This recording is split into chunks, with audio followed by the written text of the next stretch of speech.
गुलाम नबी आजाद के घर पर बैठक की। इस बैठक में पार्टी की तरफ से लगातार मंथन हुआ, जिसके बाद सोनिया समर्थक गुट के नेताओं ने गुलाम नबी आजाद और कपिल सिब्बल पर हमला बोला। G23 के नेताओं ने पार्टी के एक तरफा फैसलों पर सवाल उठाए, जिन्हें चुनाव से ठीक पहले पंजाब में सीएम का चेहरा बदलने के राहुल के फैसले पर भी मंथन किया गया।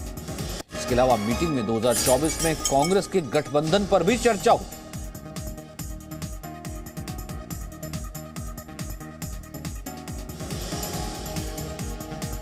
तो G23 की बैठक के बाद एक चिट्ठी भी सामने आ रही है। G23 की इस चिट्ठी का संदेश साफ है, जिसमें कहा गया है कि बीजेपी के विरोध के लिए कांग्रेस का मजबूत होना बेहद जरूरी है।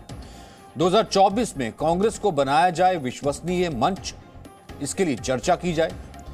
इसके अलावा कांग्रेस को अपने जैसी विचारधारा वाली पार्टियों के साथ गठबंधन बनाने पर भी मंथन किया जाए। वहीं कांग्रेस छोड़ने वाले नेताओं के साथ आला कमान की बेरुखी पर भी सवाल उठाए गए।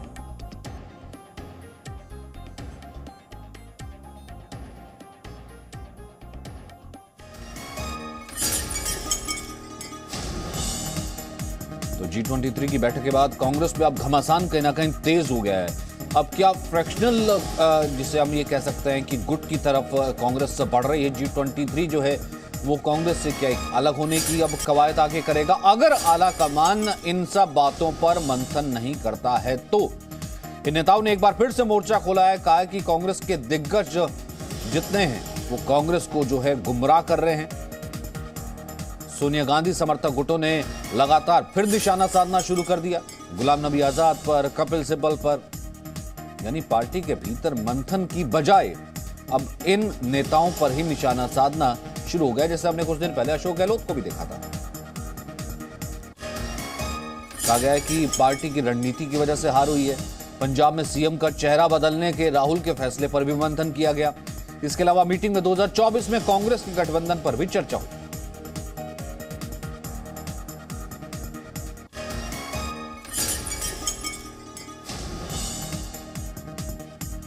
तो ये जो कल बैठक हुई थी G23 लीडर्स की, गुलाम नबी आजाद के घर पर बैठक हुई थी, और उसमें सबसे हैरान करने वाला मणिशंकर अय्यर, जो कि अब से पहले जो है G23 का पार्ट नहीं थे, वे लॉलेस माने जाते हैं, सोनिया गांधी के साथ थे और कहीं ना कहीं बचाव में हमेशा उतरते रहे गांधी परिवार के, और इनके भले अगेंस्ट जानो वो भी नजर आए। शशि थरूर बाकायदा इस बैठक में नजर आए। तो पार्टी अब क्या परिवार के चंगुल से रिहा होगी, सबसे बड़ा सवाल यही है।